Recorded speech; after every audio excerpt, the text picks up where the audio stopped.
اگر آپ دیکھیں کہ بھئی میرے اوپر لوگوں کا حسد زیادہ ہو گیا، فلاں ہو گیا، تو آپ کو اللہ نے قرآن پاک دیا، قرآن پاک کی صورتیں پڑھیے، اللہ آپ کا محافظ بن جائے گا۔ چنانچہ علامہ جلال الدین سیوطی رحمۃ اللہ نے ایک بات لکھی ہے جو آپ لوگوں کے لیے امید ہے کہ بہت فائدہ مند بات ہوگی، خاص طور پہ علماء طلباء کے لیے، اور اس کے بعد آپ کو عملیات والوں کے پیچھے نہیں بھاگنا پڑے گا۔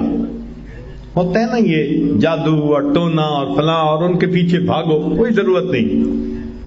قرآن آیا ہی اسی لیے ہے کہ ہماری پریشانیوں کو دور کر دے۔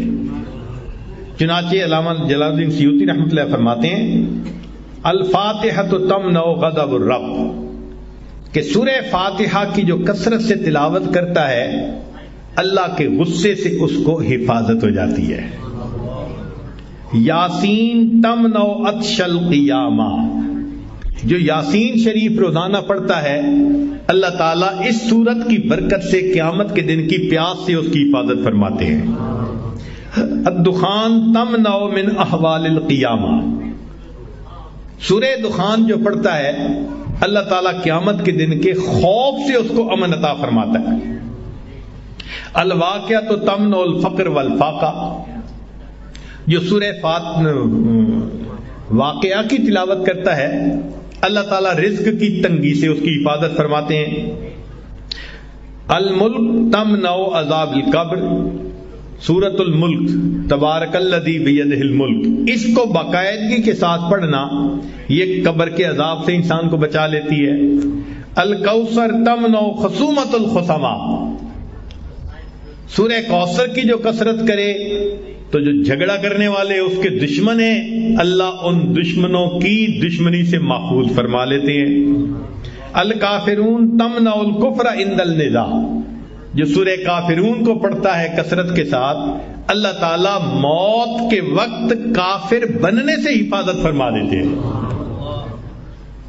الاخلاص تمنع النفاق، جو سورہ اخلاص کی تلاوت کرتا ہے اللہ تعالیٰ اس کو نفاق سے بری فرما دیتے ہیں۔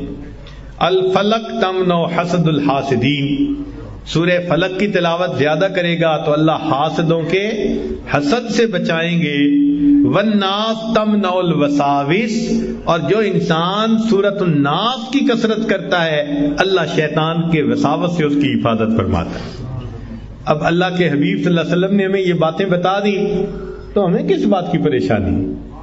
کوئی حسد کرتا ہے، کوئی دشمنی کرتا ہے، کوئی اپنے ہمیں نقصان پہنچانے کی کوشش کرتا ہے، دل میں یقین رکھیں نقصان پہنچانے سے بچانے والا زیادہ بڑا ہے۔ جب اللہ پہ توکل رکھیں گے تو اللہ حفاظت فرمائیں گے۔